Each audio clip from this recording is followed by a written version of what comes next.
Okay, last night I stayed up to watch the Clinton Trump debate and watched it on YouTube, and can't say that I learned an awful lot of things that I didn't already know. But I think that Donald Trump is outspoken as ever.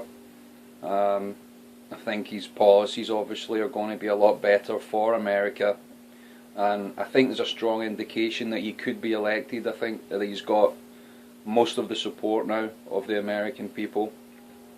Um, really without Hillary Clinton's all of the mistakes that she's obviously made, or maybe they're, who knows, that they're more than mistakes. They're actual, she supported a very, very corrupt, you might say, corrupt in the fact that, the American administration hasn't helped itself, hasn't helped the soldiers that have been serving America, obviously in Benghazi. It's a very, very big question mark over that, and about emails being deleted and so on. And so obviously, just within these things, I don't think Donald Trump needs to open his mouth. I think the American people already know there's something not quite right going on within that administration, and especially if you're sort of persecuting innocent people, and it's not a very good thing at all at the moment. The American administration is probably one of the most unpopular maybe in America's history. And so with that said, still, anything's possible within American politics, and a lot of allegations of all kind of things about the Clintons, and with Obama as well, people from his past being killed, to silence them. And Donald Trump was the only main influence to even make him produce his birth certificate, which was necessary to be a president. So he shouldn't even be in there without actually producing these things.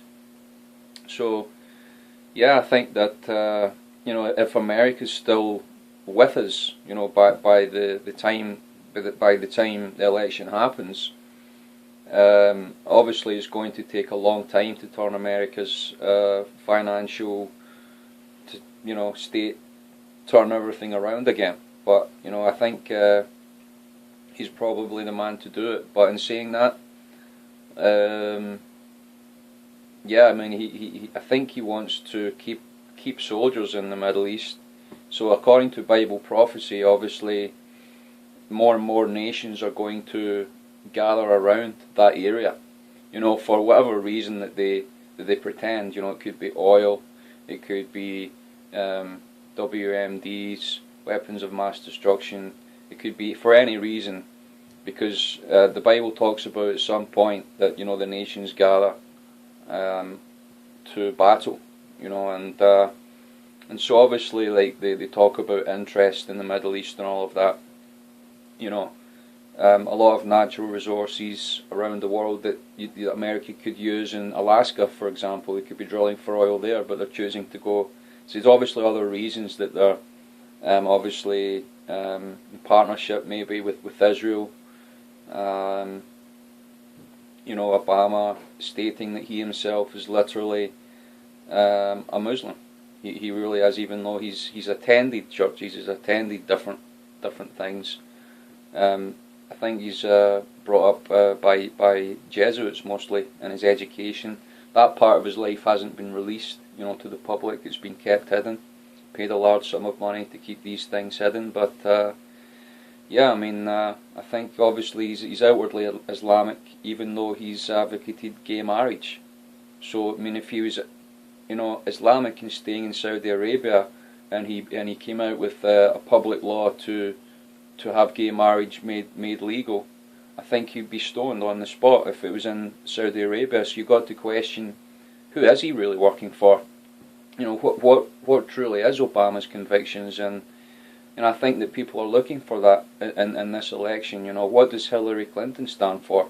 People have already seen what she stood for. She stands for absolutely nothing. basically. I mean, what does she stand for? Nothing. I mean, if she gets elected, obviously a lot of people will suspect that the election has been rigged, because, you know, there's absolutely no redeeming features of Hillary Clinton. That's nothing against her party. That's nothing against whatever. I'm not 100% sure about, you know, I know about a little bit about British politics and things like that. I'm not entirely, I know about conservatism. I know that, you know, but Donald Trump is more a conservative and so on. Whatever, you know. So, yeah, I mean, I think most people will vote for Trump at the end of the day, but it'll be interesting to see if he gets in.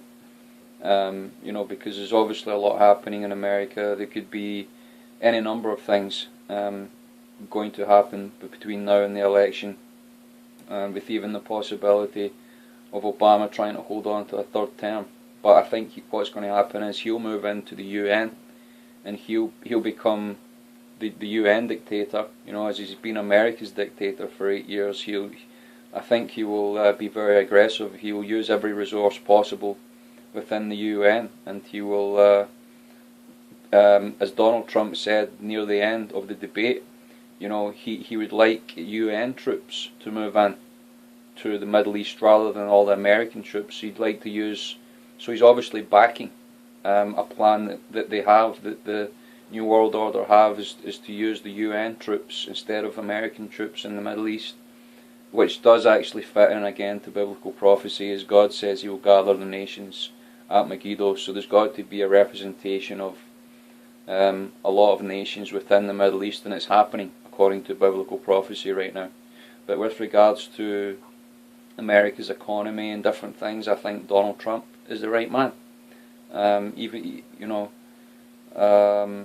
he's the right man just now, as far as I know. That there might be other candidates there that are better than him, but between these two guys, yeah, I think Trump is better, due to his experience in business and in different areas, and he stands for, I think he stands for a Christian faith as well. That he said he's been brought up into a Christian faith, Presbyterianism, I think it was.